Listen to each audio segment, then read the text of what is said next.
ସାରା ଓଡ଼ିଶା ସାରା ଚାଲିଥିବା କାର୍ଯ୍ୟକ୍ରମ ଗ୍ରାମ ପଞ୍ଚାୟତର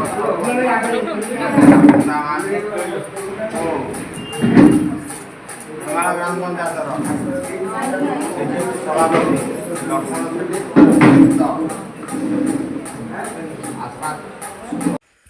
ଆଜି ନୂତନ ଭାବରେ ମୁଖ୍ୟମନ୍ତ୍ରୀ ଅନ୍ନପୂର୍ଣ୍ଣା ଯୋଜନା କାର୍ଡ ସହିତ ନୂତନ ଭତ୍ତା ବଣ୍ଟନ କରାଯାଉଛି। ବଳବାଳା ସାହୁଙ୍କୁ ଆମର ନେମାଳ ଗ୍ରାମ ପଞ୍ଚାୟତର ପ୍ରିୟ ସରପଞ୍ଚ ମହୋଦୟା ପିଓ ଅନ୍ତୋଦୟ କାର୍ଡ ଅନ୍ନପୂର୍ଣ୍ଣା ଯୋଜନା କାର୍ଡ ବଣ୍ଟନ କରୁଛନ୍ତି।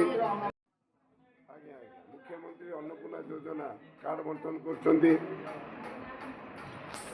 ମୀଳା ସାହୁଙ୍କୁ ବର୍ତ୍ତମାନ ଆମର ନେମାଳ ଗ୍ରାମ ପଞ୍ଚାୟତର ପିଓ ସାର୍ ମୁଖ୍ୟମନ୍ତ୍ରୀ ଅନ୍ନପୂର୍ଣ୍ଣା ଯୋଜନା କାର୍ଡ ପ୍ରଦାନ କରୁଛନ୍ତି।